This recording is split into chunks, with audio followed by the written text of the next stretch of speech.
1300 hours, Pakistan Standard Time. Assalamu alaikum. This is Radio Pakistan, the news read by Shiraz Mahmood Khan. First, the headlines. Prime Minister personally interact with the general public on telephone today. The first batch of Sinopharm vaccine has arrived in Pakistan from China. Information Minister says deadline resignation drama over and PDM stands exposed before the nation. In Indian illegally occupied Jammu and Kashmir, unrelenting military siege imposed by Narendra Modi's led fascist Indian government on August 5, 2019, killed 303 Kashmiris in Kashmir today. United Nations has strongly condemned military takeover in Myanmar and urged army to retreat and release political leaders. And now news in detail. Prime Minister Imran Khan will personally interact with the general public on telephone today. Minister for Information and Broadcasting Syed Shibli Faraz in the tweet said the Prime Minister will receive phone calls from general public today.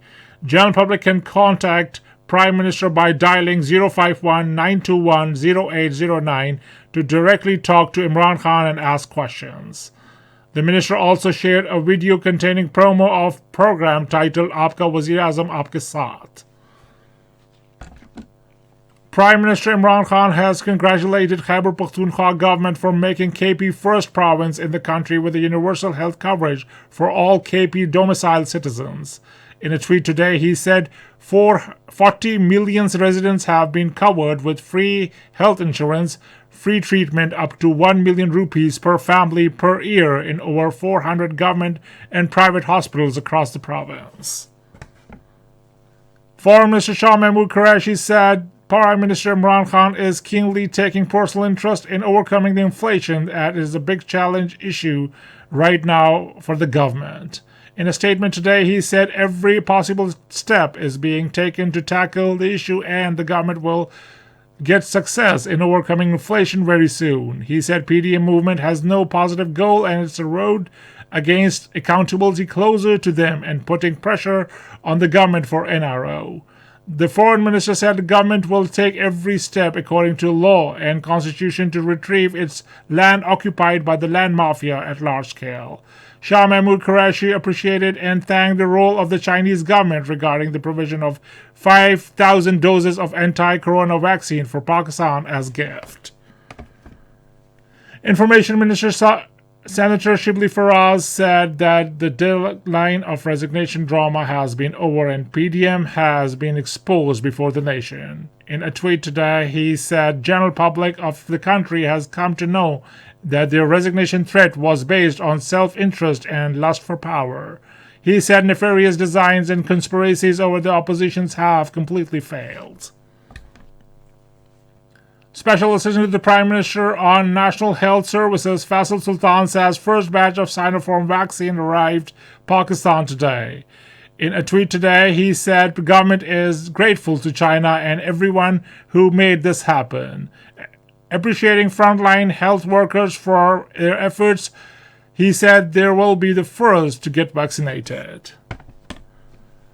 All remaining educational institutions reopen from today across the country after closure due to COVID-19. In the second phase, all universities, colleges, and institutions for nursery to grade 8 across the country have been reopened today. In Indian illegally occupied Jammu and Kashmir, unrelenting military siege imposed by Narendra Modi-led fascist Indian government on August 5, 2019, continues to take a heavy toll on daily life of Kashmiri people in the territory.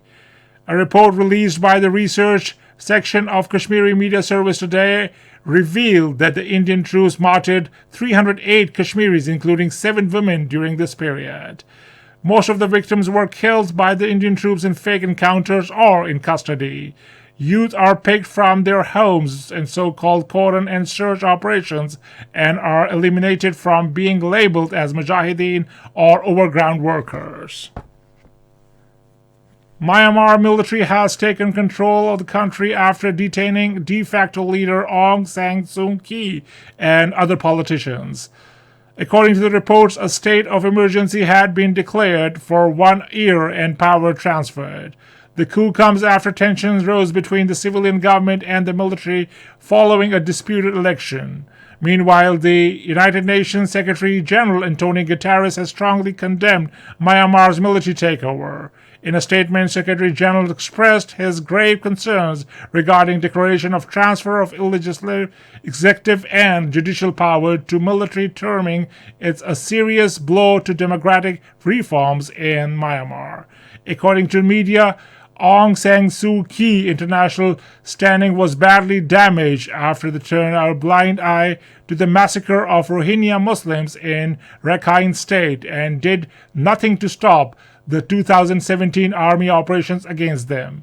As a result, thousands of Rohingya Muslims fled to take refuge in the neighborhood Bangladesh.